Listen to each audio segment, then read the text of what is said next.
ఈరోజు ఒక టాపిక్ వచ్చిందండి ఇంట్లో. ఏమంటే ఏం పని చేయలేకపోతున్నావు అని చెప్పని అంటున్నారు. ప్రతిదానికి విసుక్కుంటున్నావు అని చెప్పి. అవును, పని చేయాలంటే విసుగు వచ్చిందండి. ఎందుకు, దానికి రీజన్ అనేది నేను చెప్తాను. ఆల్రెడీ ముందు వీడియోలో నేను చేస్తున్నాను. 22-23లో పెళ్ళి ఎందుకు చేయాలా అనేది. ఆ టైంలో 22-23 అంటే అప్పుడు చదువు నుంచి బయటకు వచ్చి ప్రపంచం అనేది తెలియదు పిల్లలకి. అప్పుడు పెళ్లి చేస్తే తెలియని అతనితో అండర్స్టాండింగ్ కొంతకాలం అయిన తర్వాత అండర్స్టాండింగ్ అనేది ఏర్పడుతుంది ఆటోమేటిక్గా.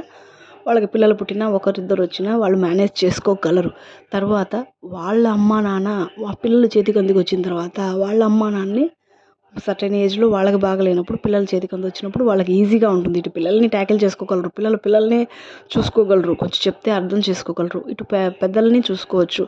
అటువంటి సర్కిల్ యాక్చువల్గా మనం అనాదిగా ఫాలో అయ్యేది ఆ సర్కిల్ అండి.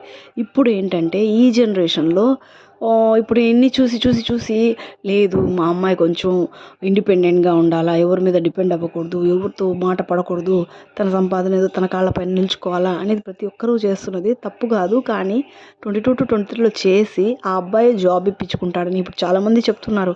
మేము ఇప్పించుకుంటాం జాబ్ అని చెప్పని, చదువు తర్వాత కూడా జాబ్ చేసుకోవచ్చు అని చెప్పి.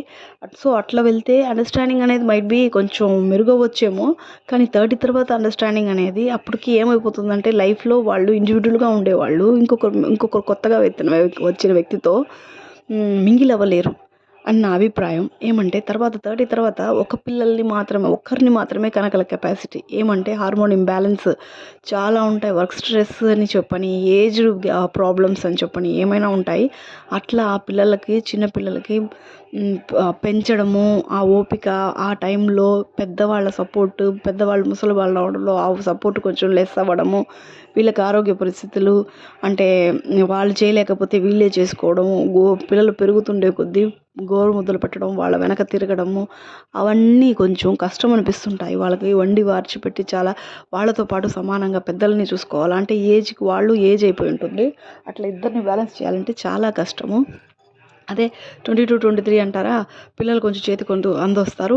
పెద్దవాళ్ళకి బాగలేదంటే పిల్లలు వాళ్ళ పనులు వాళ్ళు చూసుకోగలిగితే వాళ్ళ అమ్మా నాన్నని బాగా చూసుకోగలరు. కొంచెం హాస్పిటల్కి వెళ్ళడం అంటే ఇప్పుడు చిన్న పసిపిల్లలను పెట్టుకుని వాళ్ళని హాస్పిటల్కి తీసుకుని వెళ్ళి పసిపిల్లల్ని తీసుకుపోయి ఎందుకమ్మా పసిపిల్లల్ని తీసుకుని వస్తున్నామని చెప్పి చెప్పడము, వాళ్ళకి ఏమైనా తిరిగి చూపించాలన్నా ఓపిక అనేది ఉండాలా. ఫస్ట్ 30 తర్వాత చాలా ఎనర్జీని కూడగట్టుకోవాలండి. అది ఒక బిడ్డకే ఇంత అవస్థలు పడుతున్నాం అంటే ఇంక రెండో బిడ్డ పరిస్థితి ఏంటి చెప్పండి.